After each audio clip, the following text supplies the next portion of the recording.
C'est l'heure à présent de nos traditionnels Market Movers dans Direct Marché, en direct sur TV Finance et sur Boursorama, comme tous les jours entre 8h45 et 9h15. C'est Market Movers aujourd'hui, c'est avec Louis Azaïs. Bonjour Louis. Bonjour à tous, bonjour Vincent. Expert Bourse, Expert chez Bourse. TV Finance, Monsieur l'expert. Vous allez nous parler du luxe, de la consommation au sens large. Ce matin, je le disais tout à l'heure, L'Oréal fait partie des plus fortes hausses, mais il n'y a pas que L'Oréal. Vous allez nous parler du luxe, je le disais, avec Kering et LVMH. Exactement. Oui, effectivement, je commençais par un petit graphique de notre ami Kering. Ça fait longtemps qu'on n'avait plus entendu parler de ce titre. Vous vous souvenez de cette hausse un petit peu historique entre le mois d'août et le mois de novembre. On est passé de pratiquement 290 à 400, donc c'est à peu près énorme. En quelques mois, on avait pris 33%, sachant qu'elle avait déjà monté beaucoup par ailleurs. Vous vous souvenez, ici, il y avait un petit gap. On a déjà expliqué ce que c'était un gap. Donc un gap, c'est un écart de cotation, c'est quand le marché est en phase d'accélération. Donc il y en avait eu un premier ici au mois de mai, un autre pendant l'automne. Donc peut-être que ce gap était un petit peu trop fort, donc le marché avait besoin de consolider, donc il y a une phase un petit peu corrective comme ça.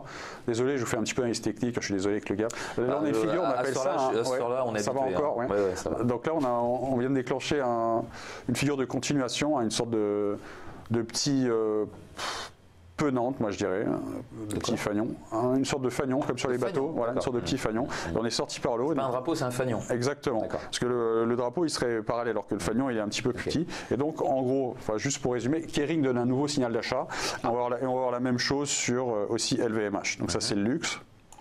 Donc belle configuration haussière. LVMH un petit peu pareil, vous voyez, forte hausse aussi, le gap. On avait fait consolider à plat et LVMH, en fait, il suffirait qu'elle dépasse la zone des 250 et elle aussi donnerait un signal d'achat. Donc ce serait intéressant en fait si les deux se confirment. Parce qu'en fait, souvent, il y a quelque chose qu'on n'utilise plus trop mais qui marchait avant, on appelait ça les sister stocks. C'est-à-dire que, voilà, à un moment. Ils sont pas sister stocks là voilà, c'est pour ça que j'en parle. Donc à un moment, il y avait Alcatel, Air Liquide et Ligne 2, ou Carrefour et Casino, voilà, Carrefour et Casino. British Land et Land Securities, et là, etc. C'est pas le cas. Si, c'est pour ça que je dis, si jamais les deux confirment en même temps, là vous aurez un réel signal. C'est pour ça que je dis c'est important les sister stocks, mais ça marchait déjà il y a un siècle et ça marche encore maintenant. Donc on est sur le point d'avoir un signal de sister stock, donc bien surveiller ici les 250 sur LVMH. Alors c'est pas exactement le même secteur, mais il y a aussi L'Oréal. Donc on prend les belles valeurs ce matin. Voilà. On prend les belles valeurs ce matin et donc L'Oréal, qui est beaucoup plus faible par rapport à PPR et Kering et LVMH. L'Oréal aussi qui essaye de reprendre le chemin de la hausse. Après avoir fait un beau parcours, elle faisait du surplace. Et on voit que lentement mais sûrement, depuis le mois d'août, elle reprend aussi ce chemin de la hausse. Et donc on pourrait aller vers 197,20 et 200. On ne va pas vous parler des banques, parce qu'on avait déjà beaucoup parlé. Oui. Mais en résumant. Puis ça se calme un petit peu. Ça se calme un petit peu. Mais ce qui était important, c'est. Donc on avait dit que la plus forte, c'est celle qui monte le plus. C'était Natixis. Mais la plus grosse, la plus importante au niveau européen et français, c'est BNP. Et BNP, elle a bien tenu sur son support. Elle essaye maintenant de repartir de l'avant. Donc ça, en tout cas, ça veut dire que c'est la fin de.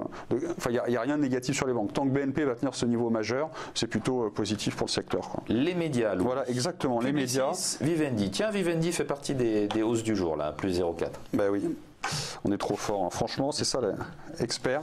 Alors, Vivendi, tout de suite. Publicis, je ne vois pas.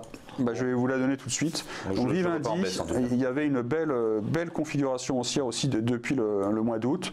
Et on est revenu tester une ancienne résistance qui joue maintenant le rôle de support. Donc là aussi, c'est un autre principe important qui s'appelle le principe de polarité. C'est-à-dire qu'en général, inversion de polarité, un petit peu comme sur les aimants, quelque chose qui était une résistance, tout à coup peut devenir support. Et ici, c'était le cas. 21,80, c'était un niveau de résistance. Et on voit que les cours reviennent se reposer dessus, 21,80. Et maintenant, on essaye de repartir de l'avant. Donc, auquel cas, on tournerait vers 23,50 ou 24,95. Et donc, on avait dit aussi Publicis. Alors, j'avais regardé tous ces secteurs au niveau global et hebdomadaire, donc en fait la distrib et les médias au niveau global et hebdomadaire, mais en fait c'est l'Eurostoxx. Et au niveau donc européen, la distrib et la conso et les médias sont bien orientés, mais c'était plus dur de trouver des actions comme ça en France. Voilà. Mais après aussi, quand vous avez un signal sur une action, mais que tout le secteur au niveau européen est bien orienté, ça renforce un petit peu. Donc les actions qu'on vous a montrées ce matin, c'est pas juste le titre là, ça fait partie de quelque chose de plus grand, on va dire, de plus ample. Donc normalement, ça aura plus de force et de durée, on va dire. Et par rapport à Publicis, qui elle avait beaucoup souffert depuis le mois de juin. Après, pour les héliotistes, donc c'est pas une maladie, mais pour les héliotistes, ils vous diront qu'il y a 5 temps complets et qu'après ces 5 temps complets, maintenant on est en train de faire une phase de rebond. Et après, certains même pourraient vous dire ici, il y a encore une figure, une sorte de tête-épaule inversée, mais qui n'est pas très jolie, donc je ne l'ai pas trop en avant. Mais ce qui est important, c'est qu'on a dépassé ici l'ancienne résistance, la zone des 56. Et on voit donc maintenant que Publicis amorce un rebond. Donc elle va essayer de repartir en action de 58,80, 59,70. Et donc ce gap qui avait été ouvert ici au mois d'octobre.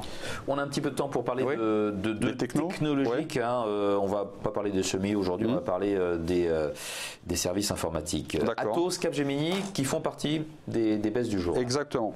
Alors Atos, c'est une très bonne valeur. Il faut voir qu'elle a toujours été. C'est une très bonne valeur aussi parce qu'il y a une très bonne équipe. Elle est très bien gérée. Voilà, exactement. Des gens particulièrement brillants. Et donc depuis des années, en fait, cette entreprise se développe bien et elle surperforme. Qu'est-ce qui se passe sur Atos ? Donc elle a un petit peu souffert ou pâti, on va dire, de la prise de bénéfices sur le Nasdaq.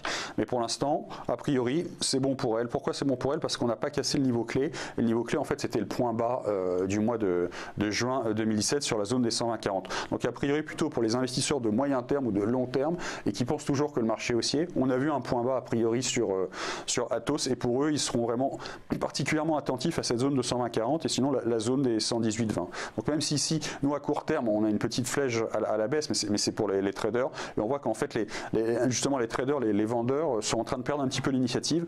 Et maintenant, peut-être que les acheteurs de long terme essayent de revenir sur le titre. Alors, quel est l'autre niveau important qu'il faudra surveiller? Ce sera ici cette zone des 128,20. Pourquoi? Parce que si on l'a dépassé, là, vraiment, tous les traders qui étaient short à court terme seraient obligés de se couper. Et donc, on validerait une nouvelle séquence haussière de long terme. Et effectivement, vous disiez que tout le secteur est impacté. Il y a aussi Capgemini qui est le leader, et qui elle aussi, un petit peu à l'image du Nasdaq et des valeurs technologiques, avait subi de forts dégagements depuis le mois de novembre. Vendredi dernier, là, on a fait un petit gap à la hausse, et maintenant, donc c'est plutôt un signe positif. Et pour confirmer, maintenant, il faudra bien surveiller la zone des 98, 90, 99 sur Capgemini, parce que là aussi, c'est le dépassement de 99 qui donnera un signal d'achat sur Capgemini. Donc a priori aussi tout le secteur, puisque Capgemini est un des leaders mondiaux du secteur. Très bien, on regardera ça de très près et on pensera à vous par l'occasion. Merci beaucoup à vous, Louis, d'avoir été avec nous pour bien commencer cette semaine. Louis Azaïs, expert bourse chez TV Finance.